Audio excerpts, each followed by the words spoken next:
नमस्कार, मैं प्रवेश गौतम। स्वागत है पॉलिटिक्स टू द पॉइंट में। 21 जुलाई की शाम तक तत्कालीन उपराष्ट्रपति जगदीश धनखड़ रोज की तरह दफ्तर में थे। मुलाकातें, कागजात और सामान्य कार्यकलापों के बीच कुछ भी असामान्य नहीं लग रहा था, लेकिन अचानक रात को राष्ट्रपति को उनका त्याग पत्र पहुंचा और मंजूर भी हो गया। एक ऐसा घटनाक्रम आकार ले चुका था जिसकी पटकथा शायद कुछ समय से लिखी जा रही होगी।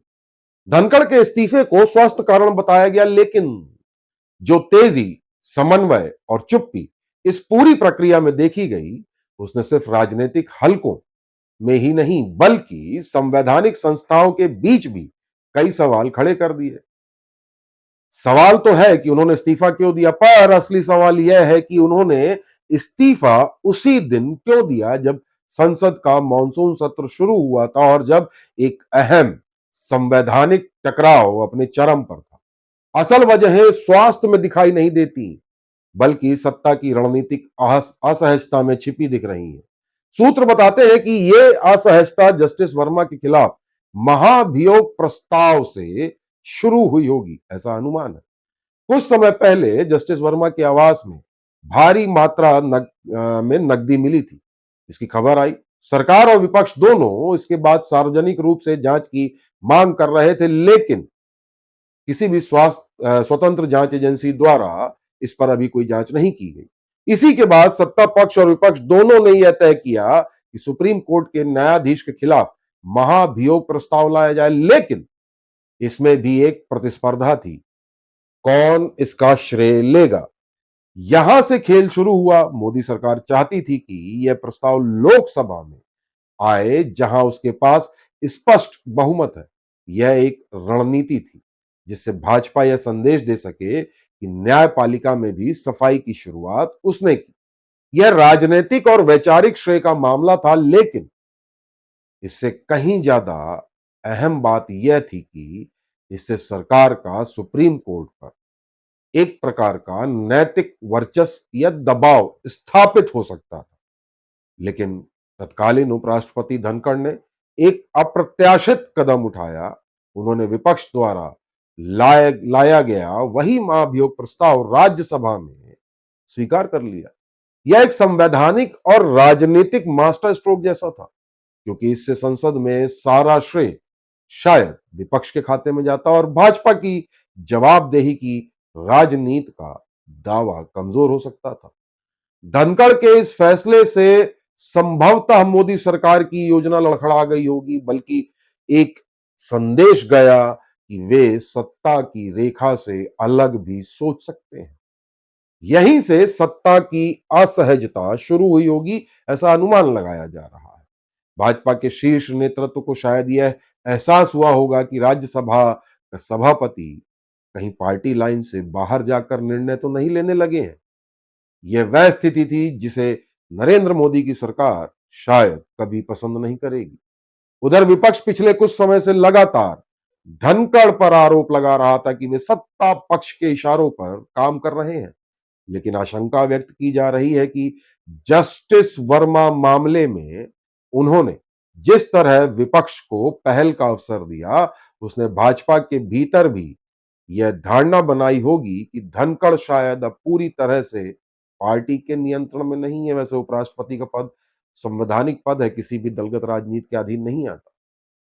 राजनीतिक सूत्र बताते हैं कि जेपी नड्डा द्वारा संसद में दिया गया एक बयान, उन्होंने कहा था जो मैं कहूंगा वही रिकॉर्ड में जाएगा, विपक्ष जो कहेगा वह रिकॉर्ड में नहीं जाएगा।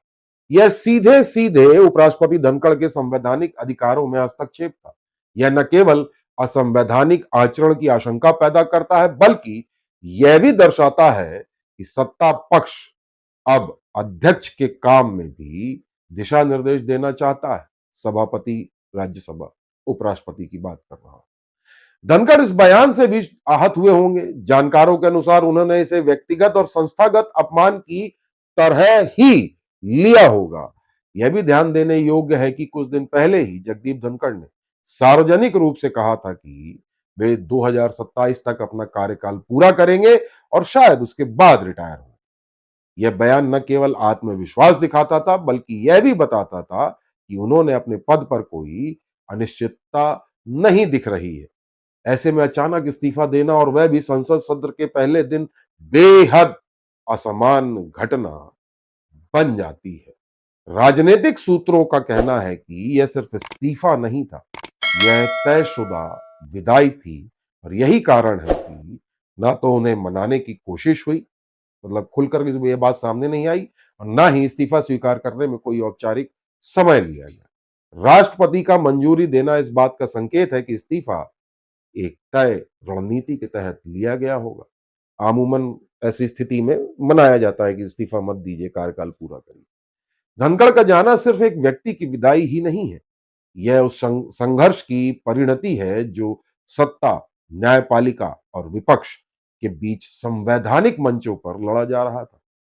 सत्ता यह कतई नहीं चाहती थी कि सुप्रीम कोर्ट के खिलाफ कोई कार्रवाई विपक्ष के नाम पर जाए, और धनखड़ ने जब यह क्रेडिट विपक्ष को देने का प्रयास किया, तब शायद शायद यही वह बिंदु था जहां उनका कार्यकाल राजनीतिक रूप से भाजपा को अस्वीकार लगने लगा होगा। अब भाजपा के अंदर चर्चा है कि अगला उपराष्ट्रपति कौन होगा। सूत्रों की माने तो सरकार अब कोई ऐसा चेहरा लाना चाहती है जो नरम, सहयोगी और विवाद से दूर रहने वाला हो।